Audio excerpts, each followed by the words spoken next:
안녕하세요. 네, 이번에 2019년 대비 바른 형사정책이 또 출간이 됐습니다. 그래서 최근에 바뀐 법령이라든지 기타 필요한 사항을 개정해서 새 책을 출간을 했고요. 여기에 맞는 강의를 또 진행하도록 하겠습니다. 자, 형사정책 파트는 공채, 7급, 9급 공채 시험 같은 경우에는 또 하나의 절반의 비중을 차지하고 있고 7급 보호직 같은 경우에는 독립된 과목으로 출제가 되고 있죠. 형사정책 파트에서는 범죄 원인론이 상당히 수많은 학자와 수많은 이론들이 등장합니다. 그래서 여러분 공부하실 때 그 부분이 상당히 어렵게 정리하기 어렵게 느껴지시는 분들이 상당히 많으신데요. 중요한 것은 출제 비중입니다. 공채 7급, 9급 교정직 공채 시험 같은 경우에는 형사정책 파트가 교정학 파트보다는 출제 비중이 좀 낮은 편이고, 그리고 또 한 가지 법령과 이론을 대비할 때 이론 부분은 범죄 원인론에서 한 두 문제 정도, 그 정도 비중이고요. 두세 문제 되겠죠. 그리고 나머지는 또 법령에서 또 출제가 많이 됩니다. 예를 들면 형법이라든지 보호관찰법, 소년법 이런 데서 또 집중 출제가 되고 있기 때문에 여러분들이 이론 부분을 좀 간략히 정리하시고 가장 많이 출제되고 주요한 학자들, 주요한 내용들 위주로 기출 중심으로 해서 이렇게 간단하게 정리를 하시는 게 수험에 상당히 유용합니다. 왜냐하면 출제가 많이 되면 많이 되는 만큼 더 많이 투자를 해야 되겠지만 출제 비중이 낮기 때문에 그 비중을 고려해서 여러분들 공부하는 분량도 조정을 하시는 게 좋을 것 같고요. 그리고 법령 부분은 조금 더 꼼꼼하게 보시고 문제가 좀 난해하게 출제가 됐다. 그러면 법령에서 세부적인 조항들이 출제될 가능성이 높고요. 반면에 7급 보호직 같은 경우에는 형사정책만 다루고 있기 때문에 범죄 원인론이라든지 이런 부분도 조금 더 심도 있게 공부하실 필요가 있습니다. 약간의 이제 차이가 있죠. 자, 이제 형사정책이 무엇인지부터 쭉 강의를 진행하도록 하겠습니다. 자, 형사정책을 한마디로 이야기한다면 범죄의 현상과 원인을 파악하여 범죄 방지 대책을 수립하는 국가의 일체의 활동이다. 이렇게 이야기합니다. 그러면 이 말을 하나씩 풀면서 형사정책을 소개하도록 하겠습니다. 형사정책의 개념입니다.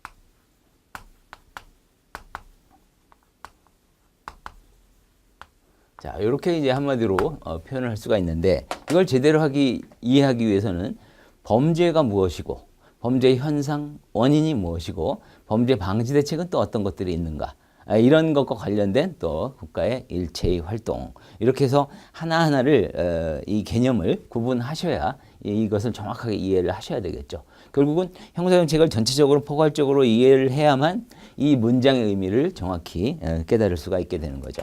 자, 그러면 맨 먼저 범죄라는 단어가 나와 있습니다. 자, 그러면 범죄의 개념을 또 생각을 해봐야 되겠죠. 범죄는 형식적 의미의 범죄가 있고 실질적 의미의 범죄가 있죠. 자, 여기서 형식적 의미라고 하는 것은 법이라고 하는 형식을 의미하는 겁니다. 법에 범죄가 무엇이고 어떤 형벌을 부과하겠다. 범죄의 내용이 적혀 있고 거기에 따르는 형벌, 어떠한 형벌을 부과하겠다. 이런 내용이 담겨 있으면 바로 형법이라고 하고요.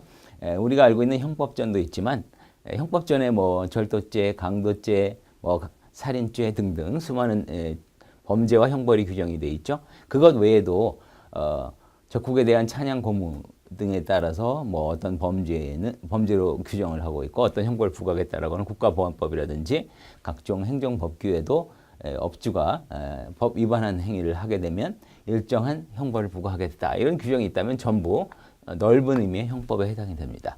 바로 그러한 법이라는 형식에 의해서 범죄와 형벌을 규정했을 때 거기에 규정되어 있는 내용 이게 바로 형식적 의미의 범죄가 되겠죠. 실질적 의미의 범죄라고 하는 것은 형식적 의미의 범죄를 포괄해서 법에 규정되어 있는지 여부와 무관하게, 여부와 상관없이, 그러니까 법이 규정되어 있는 것과 되어 있지 않는 것 포함해서 이런 의미죠. 사회적으로 유해한 행위. 이걸 포괄하는 개념이 실질적 의미의 범죄입니다. 그래서 뭐 새치기를 한다거나 또 이런 행위들 좀 상대방에게 다른 사람들에게 불편을 끼치지만 법에 범죄로 규정되어 있지 않은 내용까지 포괄하는 개념입니다. 그래서 우리 형사정책의 연구 대상은 형식적 의미의 범죄가 아니라 가장 넓은 의미인 실질적 의미의 범죄죠. 그래서 실질적 의미의 범죄에 사회적으로 유해한 수많은 행위가 있다면 그 중에 특히 내용을 정해가지고 요런 것, 뭐 살인, 강도, 절도 이런 것만큼은 반드시 법에 규정해서 처벌해야 되겠다. 그래서 형식적 의미의 범죄가 좀 더 좁은 개념이고요. 형식적 의미의 범죄가 구체적으로 무엇이냐, 이게 시험에 또 출제되기도 합니다. 말하자면 범죄의 성립 요건이죠.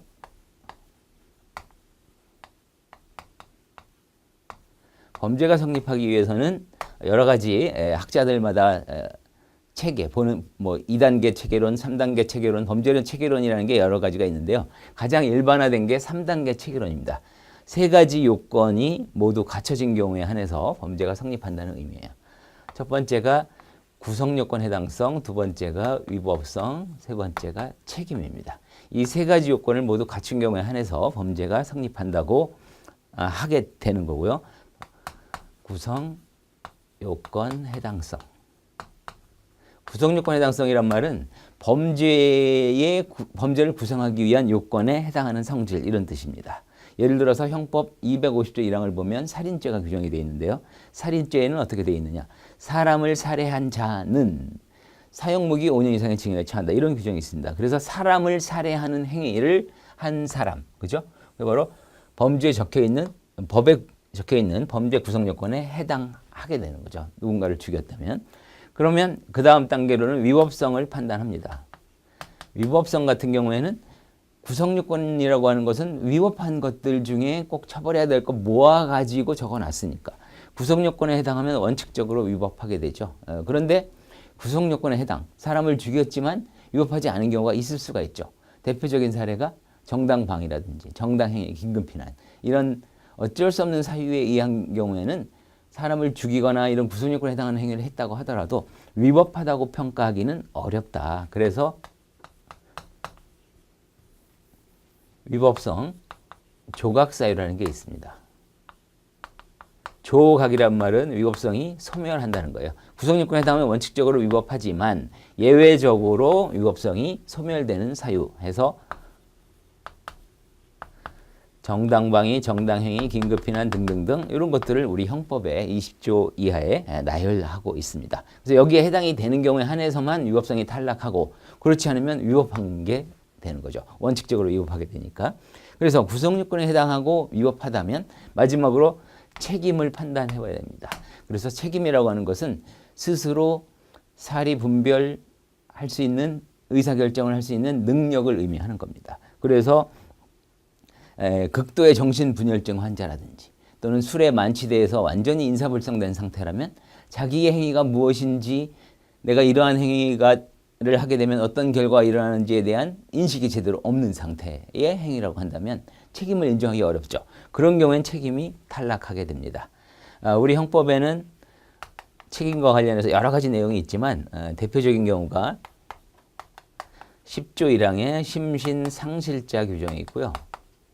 요거는 스스로 의사결정할 능력을 완전히 상실한 상태. 그래서 아까 얘기했던 술에 만취돼서 인사불성인 상태라든지 극도의 정신분열증 환자라든지 이런 경우에는 책임이 탈락하게 됩니다.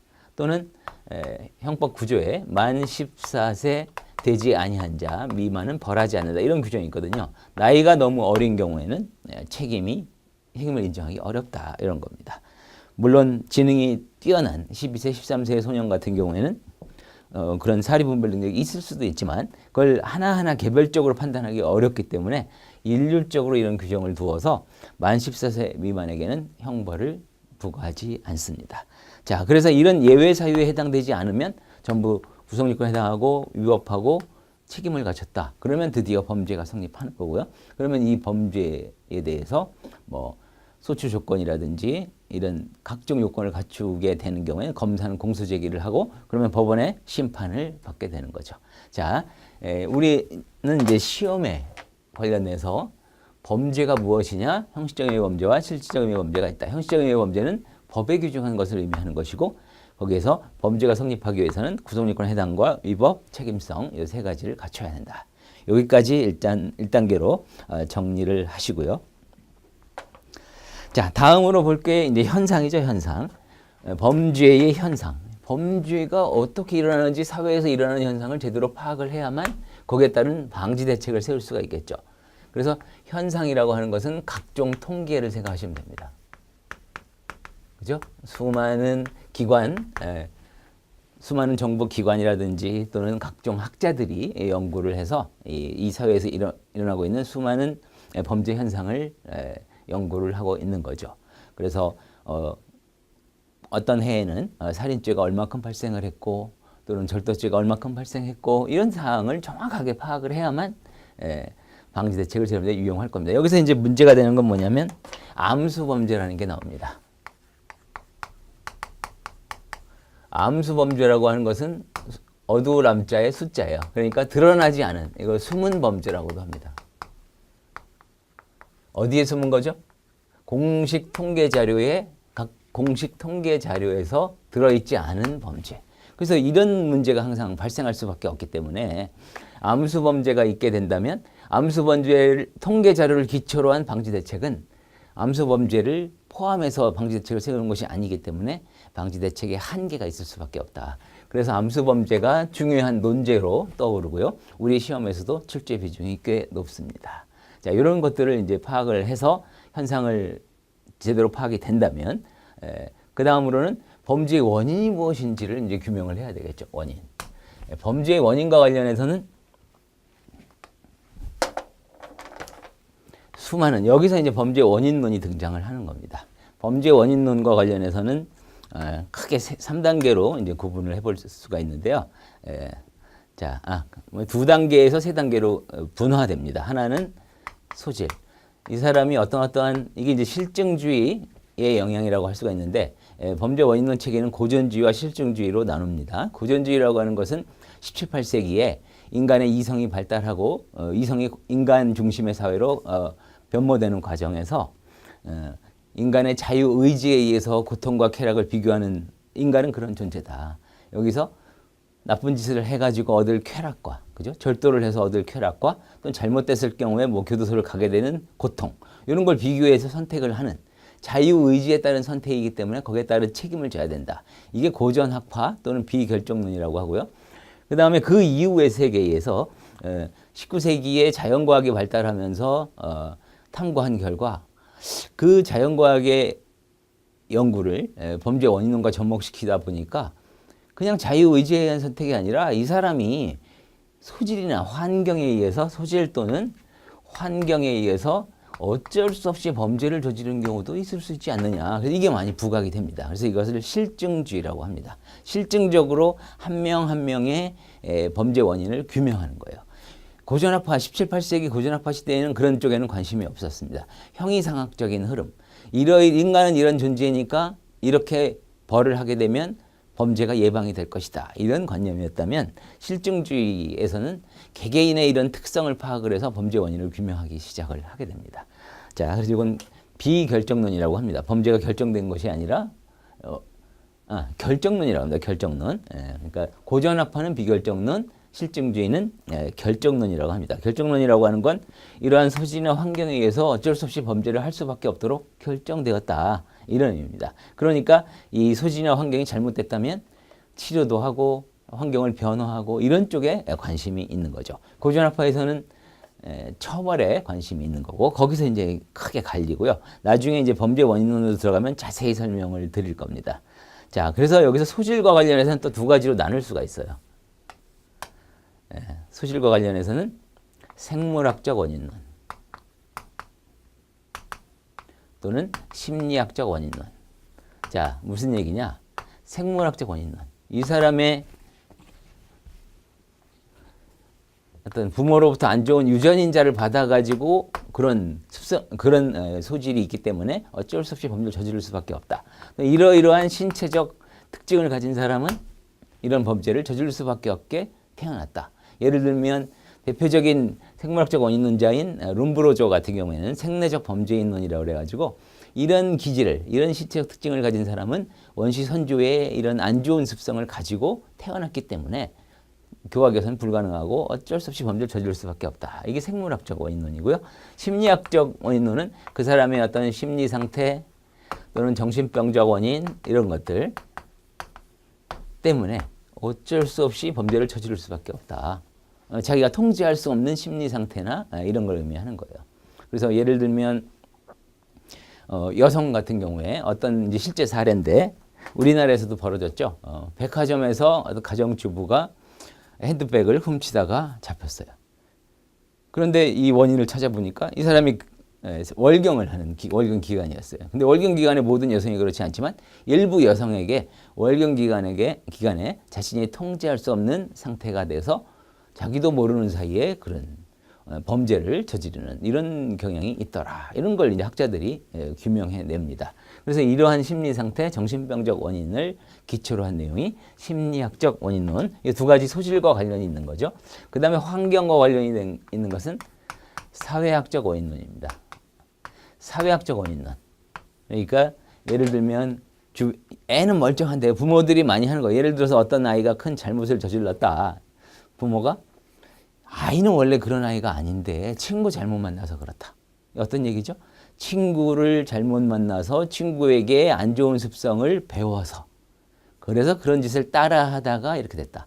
그러면 가까운 주변 환경이 되겠죠. 이런 환경적 영향에 의한 범죄 또는 어떤 퇴폐지역 또는 슬럼가라든지 이런 데서 또 하류계층의 절도라든지 이런 범죄가 많이 발생한다고 하는데 그런 경우에는 그 지역에 사는 사람들의 어떤 환경적 특성으로 인하여 안 좋은 특성을 따라하게 되고 배우게 되는 이런 측면이 있어서 그래서 또 범죄를 저지른다. 그럼 환경적인 영향에 의한 범죄. 그래서 사회학적 접근법이 되겠죠. 여기서는 또 이제 분파가 있는데 미시와 미국의 범죄 사회학으로 넘어가서 미시 이론과 거시 이론으로 발전하게 됩니다. 미시는 작을 미자, 거시는 클 거자예요. 그러니까 이거는 작다는 의미는 환경, 작은 환경, 가까운 주변 생활 환경을 의미하는 거죠.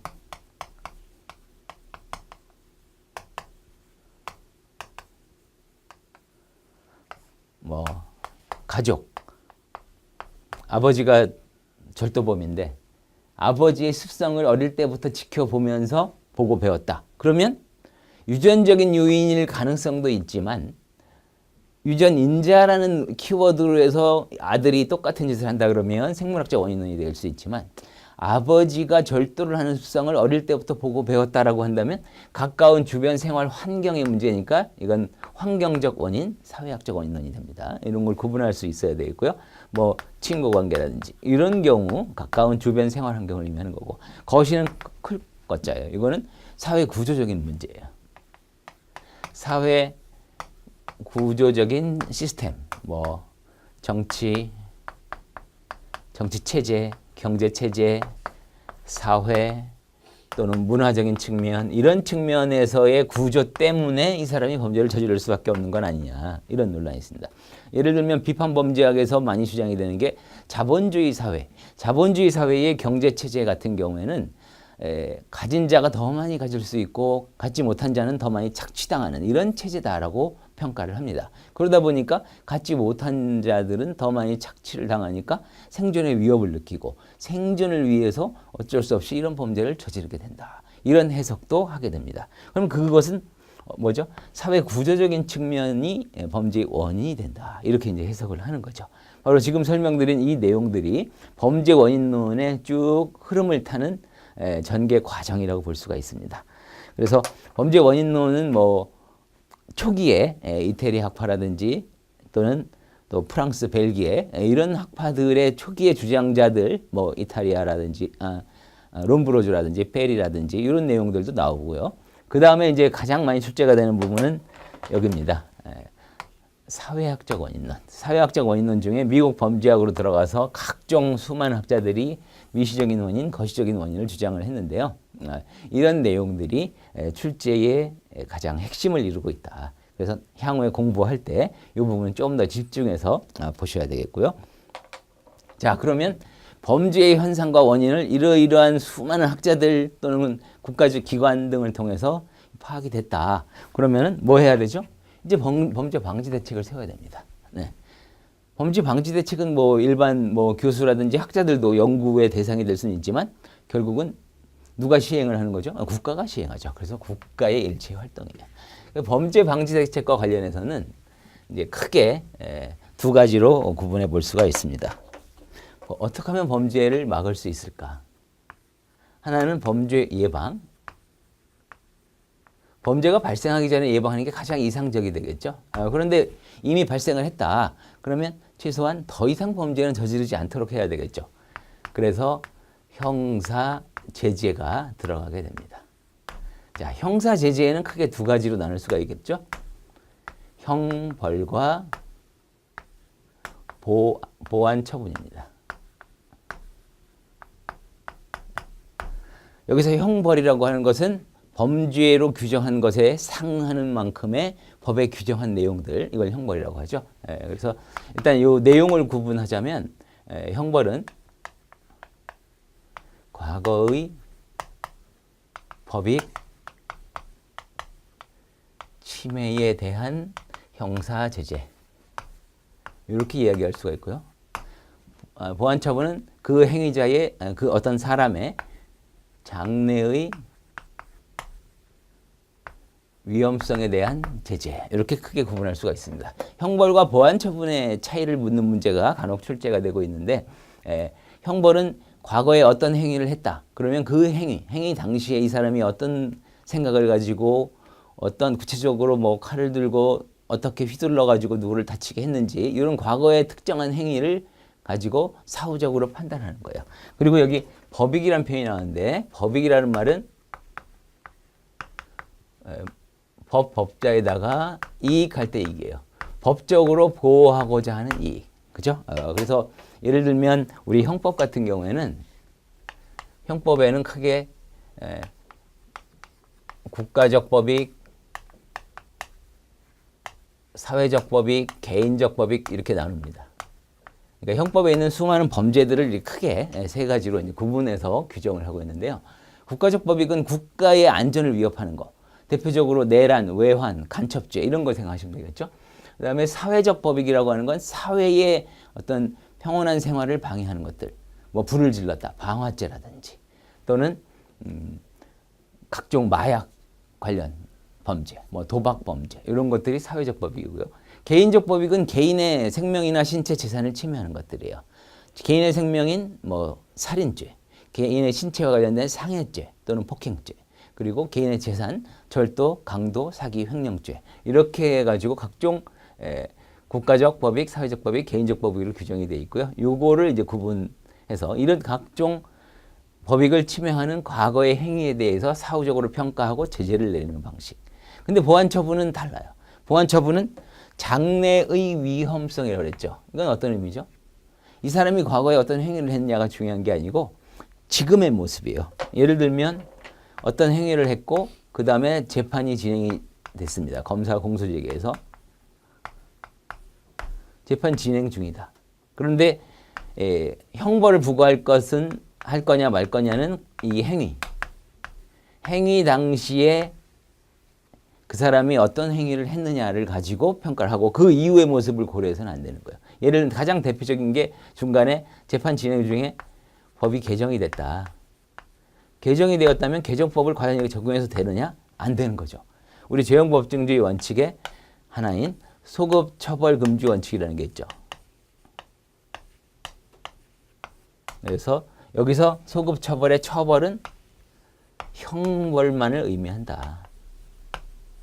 형벌을 의미하기 때문에 형벌에 한해서는 소급해서 처벌은 안 된다. 예를 들면 과거의 행위보다 이러이러한 예를 들면 뭐 강간죄 같은 거에 대해서 사회적으로 상당히 논란이 많아져가지고 강간죄의 규정을 조금 더 강화해가지고 엄중하게 처벌하는 걸로 법 내용이 바뀌었다. 그러면 과거에 한 행위를 향후에 개정된 법에 따라서 처벌하면 그 사람의 법적 안정성을 침해하는 거죠. 행위자의. 왜냐하면 범죄자의 마그나 카르타라고 하잖아요. 범죄자조차도 어느 정도의 법적 안정성이 있어야 된다. 행위 당시에 존재했던 그 법을 기준으로 처벌해야지 그 이후에 엄벌하겠다라고 해서 행위 이후에 법이 개정이 되고 그걸 처벌하게 되면 그 행위자의 인권을 침해하는 문제가 있기 때문에 소급처벌금지 원칙에 그죠? 반하게 되는 문제가 생깁니다. 바로 이게 형벌과 관련된 내용인데 보완처분은 장래의 위험성에 대한 제재이기 때문에 행위 당시에 그 사람이 중요한 게 아니고 지금 재판을 받고 있는 지금의 그 사람의 모습이 중요해요.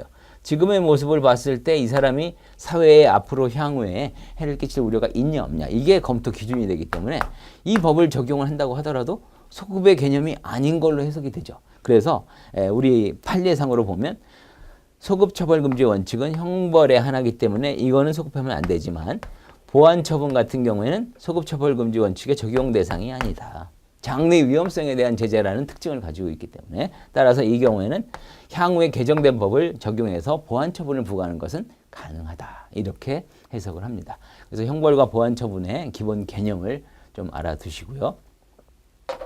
자, 또 우리 형법에는 형벌 얘기가 나왔으니까 형벌이 여러 가지가 있죠. 제일 중요한 게 사형이고 그 다음이 뭐죠? 징역이 있고 그 다음이 금고 그 다음에 자격 명예형이죠. 자격 상실과 자격 정지제도. 그 다음에는 벌구 가물입니다. 벌금, 구류, 과료, 몰수까지. 네, 이렇게 벌금, 구류, 과료, 몰수. 자, 이 중에 사형이 뭔지는 다 아시고 그 다음에 징역과 금고는 비교를 할 수 있는 게 왜 징역이 2순위고 금고가 3순위일까? 네, 이거는 기간이 동일한 경우에만 그렇습니다. 원칙적으로 징역과 금고는 작업 의무가 있는 징역과 없는 금고 이런 차이만 있고 나머지 기간 요건은 다 똑같아요. 그래서 형의 경중을 구분할 때는 기간으로 구분을 하는 게 우선입니다. 따라서 징역과 금고 기간이 다르다. 그러면 긴 게 더 중요한 거예요. 예를 들면 징역 5년과 금고 10년이라면 금고 10년이 더 무거운 형벌이 됩니다. 그런데 동일하다. 둘 다 무기징역 무기금고다. 또는 둘 다 징역 10년 금고 10년이다. 그러면 징역은 노역 의무가 추가되니까 더 중한 형벌이 되는 거고요. 나머지 자격상실 자격정지는 명예형이라고 부르고 그 다음에 여기 징역 금고에다가 밑에 구류라는 게 있죠. 구류라고 하는 거는 자유형이 하나예요. 징역 금고와 더불어서 금고보다 내용은 같지만 기간만 짧은 거. 그래서 1일부터 30일 미만까지 가장 짧은 기간 구금하는 게 구류 제도가 있고요. 그다음에 과료, 몰수, 벌금 이 세 가지. 벌금과 과료와 몰수는 재산형이라고 부릅니다. 그죠? 금전적 이익을 박탈하는 제도가 되겠죠. 벌금은 5만 원 이상이 원칙이고 감경할 때는 5만 원 미만도 가능하지만 과료는 벌금보다 액수가 적은 거예요. 2천 원에서 5만 원 미만까지 이렇게 돼 있고요. 몰수라고 하는 것은 범죄로 생한 이득을 박탈하는 제도. 대표적으로 공무원이 뇌물을 받았다. 그러면 뇌물을 그냥 갖게 하면 안 되겠죠. 처벌은 처벌이지만 추가적으로 그 뇌물은 반드시 국가가 박탈시키는 이게 바로 몰수 제도입니다. 유의하실 것은 몰수와 유사한 개념으로 추징이라는 것도 있어요. 추징이라고 하는 것은 몰수가 불가능할 때 몰수의 취지를 관철하기 위한 사법처분. 그래서 추징은 이게 지금 나열한 이 사형부터 몰수까지는 형법 41조에 규정이 되어 있거든요. 여기에 규정되어 있지 않은 것은 형벌이 아닙니다. 그래서 추징은 형벌은 아니에요. 그러니까 예를 들어서 공무원이 1,000만 원의 뇌물을 받았다. 1,000만 원의 뇌물을 받았는데 그대로 집에서 보관하고 있다가 이 사건이 발각이 나서 집에서 찾아냈다. 그러면 그 받은 금액 그 자체라면 몰수의 대상인데 1,000만 원을 가지고 여기저기 다 써버려 가지고 지금 남아있는 게 없다. 그럼 어떻게 되죠? 1,000만 원이라는 가치는 뺏어와야 될 거 아니에요. 그죠? 가치를 그 사람이 얻게 된 꼴이 되니까 그대로 남겨둬서는 안 되겠죠. 따라서 이때에는 그 사람에게 1,000만 원을 뱉어내라고 하는 겁니다. 그걸 받아내야 됩니다. 이거는 그 금액 받은 돈 자체는 아니고, 그죠? 다른 통장에 있는 돈을 꺼내서 뭐 준다든지 이렇게 해야 되니까 그런 경우엔 추징이라고 하고, 중요한 것은 이것은 형벌은 아니다. 아시겠죠? 몰수는 형벌이고 추징은 형벌이 아니다. 자, 이렇게 형벌의 종류는 나중에 또 자세히 세부적인 내용은 또 검토를 하도록 하고요. 이렇게 해서 형벌과 보완 처분이 범죄 방지 대책으로서 대표적인 내용이고, 시험과 관련해서는 여기 형벌과 관련된 내용으로 우리 형법에 있는, 형법의 모든 규정을 다 공부하는 게 아니라 형법 중에서 형벌론 파트가 있어요. 그 파트에 한해서 우리가 공부를 해야 되고, 시험에서 1년에 한두 문제 정도 출제 비중이 있고요. 보완 처분에는 보완 처분 관련 법이 또 여러 가지가 있습니다. 보호관찰법, 보호관찰 등에 관한 법률, 치료감호법, 뭐 요즘 많이 부각이 되고 있는 전자장치 부착법, 또는 성충동 약물치료법, 그리고 뒤에 소년과 관련해서 소년법이라든지 이런 것들이 있죠. 소년법상으로도 보호처분이라고 하는 보완 처분의 일종인데 그걸 또 부과할 수 있는 규정이 있고요. 소년법은 출제 비중이 높습니다. 한 해에 한 2문제 정도의 비중이 있고, 그 다음에 보호소년처우법이라는 것도 있어요. 소년법상 보호처분으로서 소년은 성취처벌을 받았다. 그러면 소년은 성취된 아이들을 대상으로 어떻게 처우해 나갈 것인가에 관한 규정, 이런 것들도 시험의 대상이 됩니다. 그래서 우리가 공부하실 때는 이런 형사 제재와 관련된 각종 법에 나열된 이런 사항들, 이런 것들이 요소에서 출제가 되고 있기 때문에 그 부분에 집중을 하셔야 됩니다. 자, 이렇게 해가지고 형사정책을 한번 개관을 해봤습니다. 그죠? 형사정책의 개념, 범죄의 현상 원인을 파악하여 방지 대책을 수립하는 국가의 일체의 활동이다. 범죄가 무엇이고, 범죄의 현상은 무엇이고, 범죄의 원인은 또 어떻게 이론이 전개가 되는지, 그리고 범죄 방지 대책으로서 범죄 예방이나 형벌, 보완 처분 등 이런 것들을 앞으로 쭉 하나하나 체계적으로 우리가 공부해 나갈 거고요. 자, 그럼 이어서 바로 본문 교재의 본문 내용을 한번 좀 몇 가지 확인을 해보죠. 16페이지를 보시면 이게 이제 챕터 1 교정학 서론 이렇게 시작이 되죠. 앞부분에 보면 주요 논점이 나와 있습니다. 지금은 주요 논점의 제목들만 좀 훑어보시고, 각 파트별로 제가 이렇게 중요한 논점을 이렇게 정리를 해놨는데요. 처음 공부하시는 분들은 앞부분은 그냥 가볍게 훑어만 보시고, 그 다음에 본문을 제대로 학습한 이후에 복습할 때 논점을 확인하시면 도움이 되겠습니다. 자, 이제 본문으로 가서 17페이지입니다. 제1절 형사정책의 의, 여기서부터 보겠습니다. 개념은 이제 아까 설명을 드렸죠. 개념에 뭐 쭉 여러 가지 긴 설명이 있는데, 핵심 개념은 위에서 6번째 줄 끝에 보면 따라서 옆에 형사정책이란 범죄 현상 원인 파악, 범죄 예방, 범죄에 적절한 형사유죄 부과함으로써 범죄 진화 사회복귀를 처우, 피해자 구제를 행하는 국가의 일체의 활동이다. 그래서 지금 조금 전에 설명드린 바로 이 내용을 책에 적어놓고 있는 거고요. 다음, 이번에 형사정책의 어원을 보면 형사정책이란 말이 누구로부터 시작이 됐느냐? 바로 유명한 독일의 학자 포이에르바하입니다. 포이에르바하. 근대 형법학의 아버지라고 하는 포이에르바하가 코란 형사법 서설이라는 저술을 했고, 이 책에 바로 형사정책이라는 말을 최초로 표현을 했습니다. 자, 둘째 줄 한번 보시면 그는 형사정책은 국가 입법을 위한 예지다, 이런 표현을 했습니다. 여기 체크를 해놓으시고, 형사정책이란 국가 입법을 위한 예지다. 범죄 방지 대책을 위한 국가의 각종 기능 중에는 뭐 입법, 사법, 행정 여러 영역이 있을 수가 있겠죠. 당시에 포이에르바하는 입법과 관련한 내용으로 한정적으로 형사정책이라는 표현을 최초로 했고요. 그 이후에 수많은 학자들에 의해서 뭐 사법적인 영역 또는 행정적인 영역, 그리고 여러 가지 범죄 실태, 원인, 뭐 예방 조치, 이런 수많은 학자들의 연구가 이제 진행이 되죠. 그러면서 현재 오늘날의 이 형사정책 개념이 좀 더 확대되었다, 이렇게 보시면 되겠고요. 다음 3번. 사실로서의 형사정책과 학문으로서의 형사정책. 사실이라고 하는 것은 국가가 행하는 범죄 방지 대책의 어떤 사실적인 측면을 의미하는 거고, 학문이라고 하는 것은 그것을 학자들이 원리를 연구해서 탐구하는, 그죠? 이런 조치. 이렇게 이제 차이가 있을 수가 있겠죠. 그래서 방가로 1번의 사실로서의 형사정책, 방가로 1번 개념의 둘째 줄 끝에 보면 국가 또는 사회단체가 현실적으로 범죄 방지 대책 관련해 시행하고 있는 형사정책적 사실, 실제 행하고 있는 사실을 의미하는데, 그것과 관련해서는 방가로 2번 협의의 형사정책과 강의의 형사정책으로 구분을 합니다. 협의와 강의를 이제 구분을 한다면, 협은 좁은 의미, 그래서 협의가 되고요. 광의, 넓은 의미가 되겠죠. 그래서 요거는 직접적인 그런 행위자에 대한 직접적인 일정한 조치를 의미한다면, 광의는 좀 더 포괄적인, 직접은 기본이고 거기에 플러스 간접적 작용하는 조치까지 포함하는 개념이에요. 직접 간접이 도대체 뭐냐.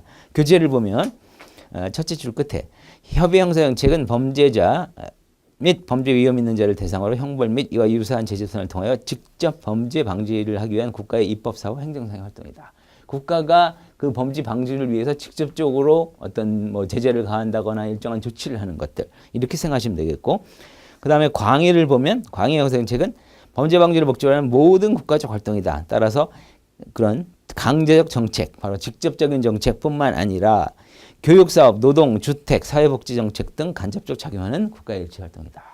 자, 이런 것들이 왜 범죄 방지 대책, 형사 정책의 하나일까요?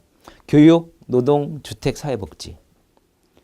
사람이 지적 능력이 부족해서 잘 모르고 사고를 치는 사람도 있어요. 그래서 교육 정책을 통해서 어느 정도 지적 능력이 향상이 되면 범죄율이 줄어들 수가 있다. 그 다음에 노동 정책 같은 경우에는 실업자다 이거예요.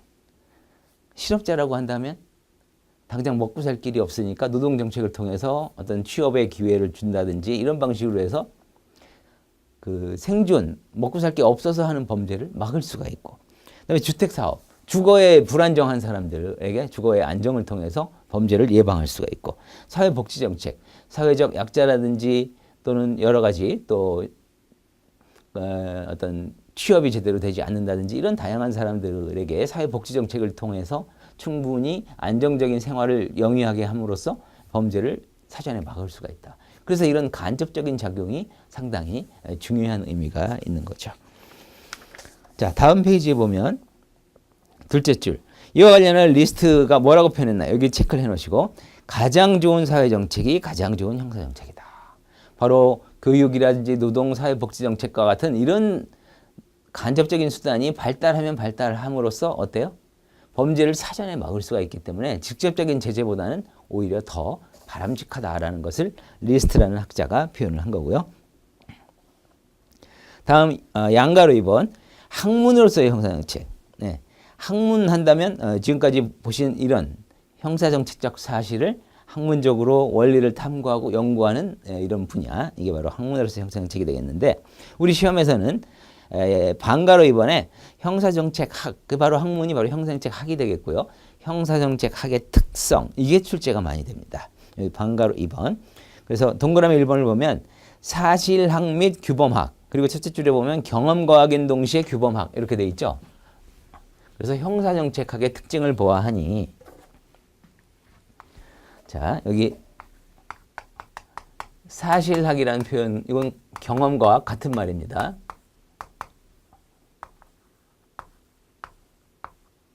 플러스 규범학이다. 왜 두 가지가 다 있나요? 예를 들면 형법 같은 경우에는 규범학이라고 합니다. 이러이러한 잘못에 대한 원리를, 규범적인 원리를 탐구하는 내용. 그런데 형사정책은 사실학과 규범학이 동시에 있다. 일단 사실학적 측면을 보자면 바로 이거. 범죄의 현상과 원인은 사실관계를 규명하는 방식이죠. 그래서 사실학 내지 경험과학이라고 하는데, 아까 어떤 걸 목표로 한다고 그랬죠? 범죄 방지 대책을 세우는 것. 범죄의 방지 대책을 세운다라고 하는 것은 규범적인 측면이 돼요. 따라서 형사정책은 그 개념에서 유추가 되는 거죠. 범죄 현상과 원인과 관련한 사실학 내지 경험과학, 범죄 방지 대책과 관련한 규범학. 이 두 가지가 동시에 성격을 가지고 있다. 꼭 기억을 하시고요. 둘 중에 하나다 이렇게 단정적으로 표현해서 틀린 질문을 내기도 합니다. 두 번째는 종합과학성이에요. 형사정책도 종합과학성이다라고 해가지고 형사정책 하나만 가지고는 제대로 된 파악이나 이해가 좀 어렵다. 따라서 여기 둘째 줄에 보면 법학, 심리학, 인류학, 교육학, 사회학 이런 것들이죠. 이런 주변 학문을 제대로 가지고 있어야만 형사정책을 이해할 수가 있다. 형사정책 파트에서 뭐 아까 얘기했던 형법이나 보안처분 관련 각종 법률을 이야기했잖아요. 바로 이런 법학적 측면의 이해가 있어야 되고, 그다음에 심리학, 심리학적 원인론 소질에 의해서 심리학적 원인론에 따른 범죄를 규명해 보려면 심리학을 알아야 되고, 또 인류학, 교육학, 사회학 이런 것들도 다 어떤 이 사람의 어떤 자라온 환경 또는 교육의 정도, 그 다음에 주변 환경 이런 것들을 다 검토해야 되기 때문에 이런 주변 학문을 내 연구를 기초로 해서 종합적으로 이해될 수밖에 없다. 그래서 종합과학성의 특징이 있고요. 종합과학성적 측면을 학자들이 표현한 내용이 있는데 넷째 줄 한번 보세요. 동그라미 2번의 넷째 줄. 이와 관련하여 셀리는 뭐라고 그랬죠? 범죄학은 영토를 가지지 않는 제왕의 학문이다. 레크레스는 범죄학자는 학문계의 영원한 손님이다. 바로 이런 다양한 주변 학문을 기초로 해서만 제대로 된 형사정책의 이해가 가능하다는 측면을 셀링과 레크레스는 이렇게 표현을 한 거고요. 다음 독립과학성은 종합과학성과 이제 비교를 하셔야 되겠죠. 종합과학성이라고 하는 것은 여러 가지 다른 학문을 충실히 연구를 기초로, 그 충실한 연구를 기초로 해서 형사정책을 이해할 수 있다는 측면이지만 그렇다고 해서 독립과학성이 부정되는 것은 아니다. 독립과학성적 측면도 있다. 자, 둘째 줄 한번 보시면, 즉 형사정책학은 범죄 실태 원인 규명, 종합적 체계적인 범죄 방지 대책의 수립을 목표로 하는 학문. 바로 범죄 원인 실태를 규명하고 범죄 방지 대책을 세우는 학문이 형사정책 말고 또 있나요? 없죠. 바로 이런 것을 추구하는 유일한 학문인 점에서 독립과학성도 갖는다. 그래서 시험에서는 이 측면도 출제가 많이 되고, 그 다음에 종합과학성 플러스 독립과학성 둘 다 성격을 가지고 있다. 요것도 또 출제가 됩니다. 그래서 이렇게 묶어서 정리하시면 될 것 같고요. 둘 중에 하나만 존재하는 건 아니다 이거예요. 둘 다 존재한다. 자, 4번 형법학과 형사정책학의 관계입니다. 1번을 보면 양가로 1번 연구 대상의 차이. 자, 한번 읽어볼까요? 형법학은 실정 형법의 해석, 체계화를 연구 대상은 가치지향적, 그죠? 실정 법이 범죄다 그러면 이 사람이 어떤 생각을 가지고 어떤 행위를 한 것이 이렇게 완성이 돼서 범죄가 되는지 규범적으로 규명하는 내용, 가치지향적인 내용이면, 형사정책학은 실정 형법뿐만 아니라 미래지향적인 범죄 대책까지 연구 대상을 하고 실태 원인을 규명하는 경험 과학적 측면도 가지고 있다. 아까 윗부분에 방가로 2번에 1번에 보신 사실학 플러스 규범학 이 관련된 내용이 되겠고요. 자, 이제 형법과 형사정책의 관계 중에 유의하실 게 오른쪽에 있는 상호 의존성과 상호 제한성입니다. 상호 의존이라고 하는 것은 형사정책은 형법에 어떤 의존 관계가 있고 또는 형법은 형사정책에 어떤 의존 관계가 있는지 이런 이야기인데, 첫째 줄 끝에 보면 형법학은 형사사법체계 운용 해석의 기준이 된다. 자, 이걸 한번 보실까요?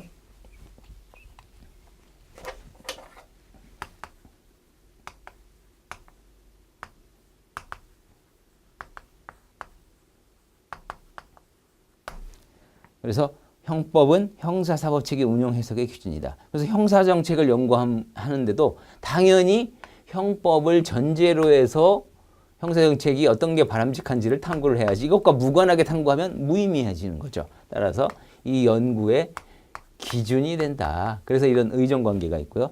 그리고 반대로는 둘째 줄 끝에 형사정책학은 기존 형벌체계가 과연 범죄에서 유효한가에 대한 검증을 하고 형법 규정의 개정 방향을 선도한다. 이 말은 뭐냐면 형사정책적으로 쭉 연구를 해보니까 형법 규정에 이러이러한 거는 미비한 점이 있으니까 이거는 이렇게 개정해 나가는 게 바람직하다라고 해서 개정 방향을 선도한다.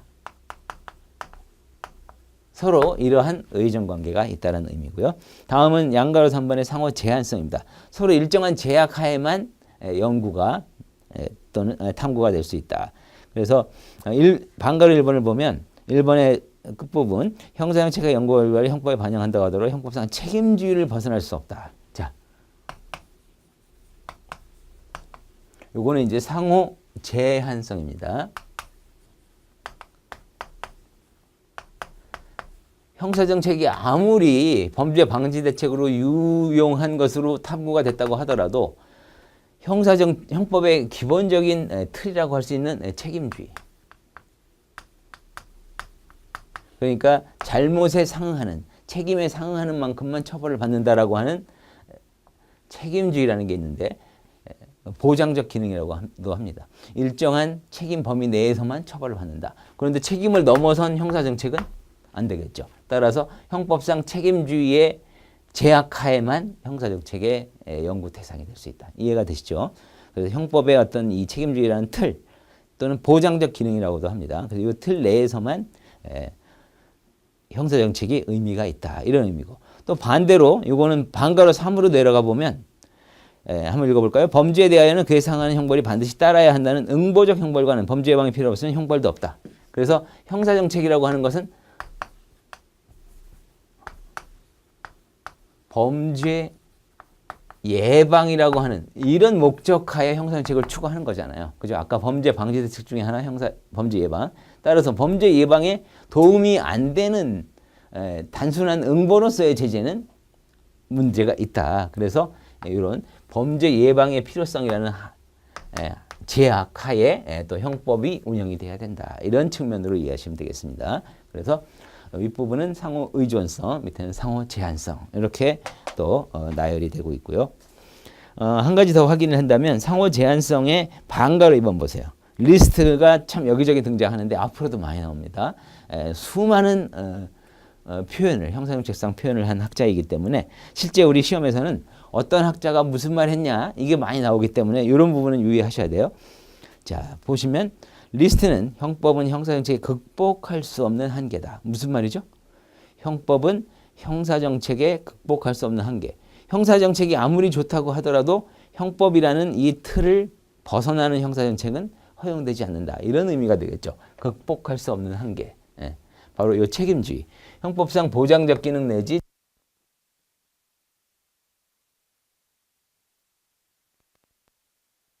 입니다.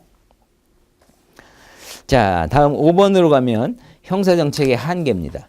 형사정책이 범죄 방지 대책을 해서 향후에 범죄를 예방하자라는 측면이 있지만 과거에 우리 고조선 시대에도 범죄가 있었고 지금에도 오늘날은 뭐 다양한 유형의 범죄가 있지만 이렇게 때와 장소와 무관하게 언제든 범죄는 일정하게 발생할 수밖에 없지 않느냐. 그렇다면 형사정책이 아무리 좋은 제도가 나온다고 하더라도 범죄를 지구상에서 영원히 소멸시키는 것은 불가능하다. 이런 한계가 있다라는 학자들의 표현입니다. 자, 그래서 2번, 3번에 있죠. 2번에 페리의 범죄 포화 법칙. 일정한 사회에서 일정한 환경에서 일정한 범죄는 당연히 생길 수밖에 없다. 그걸 범죄 포화 법칙이라는 표현으로 페리가 강조한 거고요. 자, 그래서 이 둘째 줄에 보면 범죄의 종류와 수량은 일정한 상한과 하한 범위에서 그대로 존재할 수밖에 없다. 이게 이제 형사정책의 한계를 강조한 페리의 표현이고요. 다음 3번. 뒤늦게임 같은 경우는 좀 더 적극적인 표현을 합니다. 제목이 범죄 정상설이죠. 범죄 정상설이 무슨 의미일까요?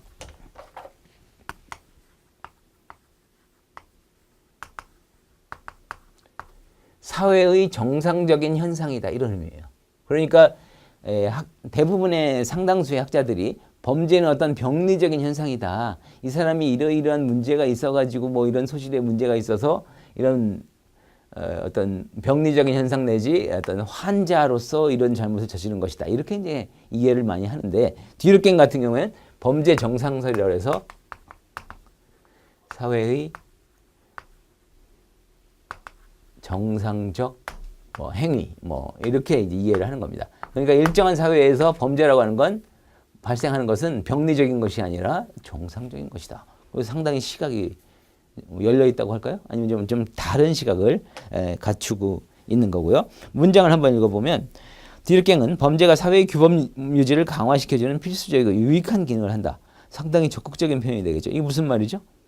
범죄를 저지르게 되면 거기에 따라서 국가가 어떻게 이 앞으로 향후 범죄를 막을 것인지 방지 대책을 세우게 되죠. 그 과정에서 규범을 유지하고 강화시키고 이런 유익한 기능을 한다는 거예요. 상당히 적극적인 표현이고, 이어서 즉 그는 집단적 비승인이 존재하는 범죄는 모든 사회에 어쩔 수 없이 나타나는 현상으로 병리적이기보다는 정상적인 현상이다.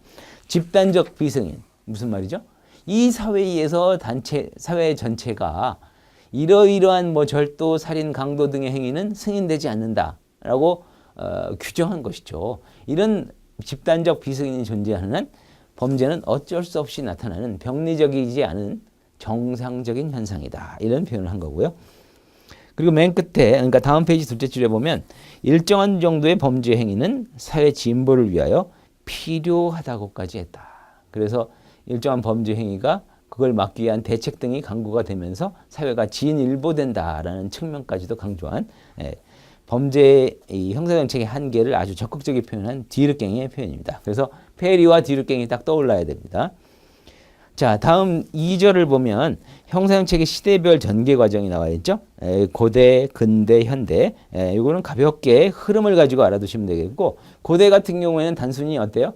잘못에 상응하는 응보, 처벌, 그래서 강력한 제재, 이런 강한 국가의 힘으로 이런 것 위주로 전개가 되었다면, 그 다음에 이번에 근대의 형사정책은 과거의 형벌은 너무나도 지나쳤다. 그래서 합리적인 수준까지 제한을 하는 게 바람직하다. 인간 중심의 사회로 변모되는 17, 18세기 시대에 주로 그렇습니다. 그래서 둘째 줄, 셋째 줄에 보면 둘째 줄에 벤담, 셋째 줄에 베카리아, 그 다음 줄에 뭐 존 하워드, 이래서 각종 인도적인 조치, 죄형 법정주의가 강조됩니다. 그 중에 대표적인 게 베카리아의 둘째 줄 끝부분에 보면 죄형 법정주의를 강조했다. 이런 표현이 나오죠.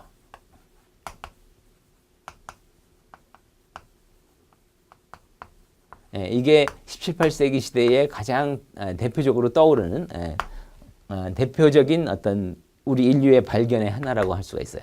과거에는 범죄보다 훨씬 더 과도한 형의 집행이 많았는데 뭐 중세 사회라든지 왕권국가 그 전제 왕권국가 사회 이런 때를 생각해 보시면 그 이후에 인문주의 등 인간 중심의 사회가로 변모하면서 범죄와 형벌은 상응하는 만큼의 형벌만 부과할 수 있도록 법으로 정해놓고 이 테두리 내에서만 부과해야 된다.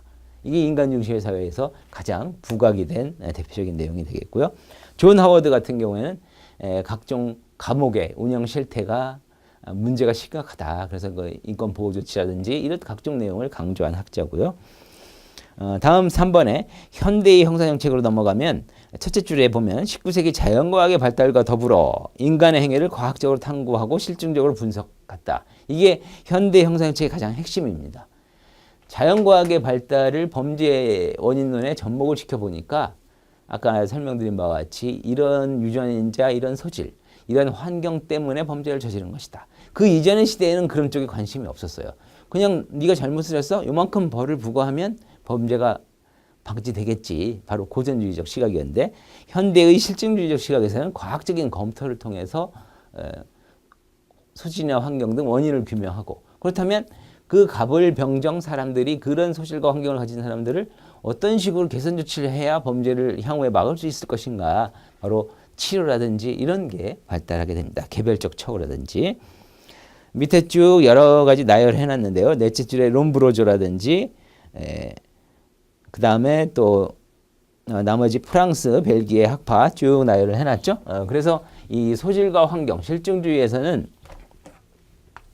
이탈리아, 프랑스, 벨기에, 독일 이게 기본적으로 초기 실증주의로 전개가 됩니다. 그래서 이탈리아 학파의 대표자 롬브로조 같은 경우 생리적 범죄 인설해서 생물학적 원인론으로 접근을 하게 되고요. 프랑스와 벨기에는 환경에 관심이 있어가지고 그냥 환경이라고 해야 되겠죠. 말을 넓게 보면 사회학적 접근론이 되겠고 이 부분은 소질이라고 하겠습니다. 소질. 개개인의 신체적 특징 등 소질. 그래서 이탈리아는 소질, 프랑스, 벨기에는 환경에 초점을 맞췄다면 독일 같은 경우에는 소질과 환경을 리스트 같은 대표적인 학자 종합적으로 고려해야 된다. 이런 식으로 해서 범죄 원인론이 전개가 됩니다. 나중에 이제 이게 미국으로 넘어가서 미국의 범죄사회학에서는 아까 설명드린 바와 같이 미시적 원인론, 거시적 원인론 이런 식으로 해서 자세한 이론이 탐구가 되고요. 이렇게 전개가 됩니다. 자, 이런 흐름을 가지시고 쭉 앞으로 공부해 나가시면 될 것 같고요. 다음 부분 제3절은 잠시 쉬었다가 이어서 보겠습니다.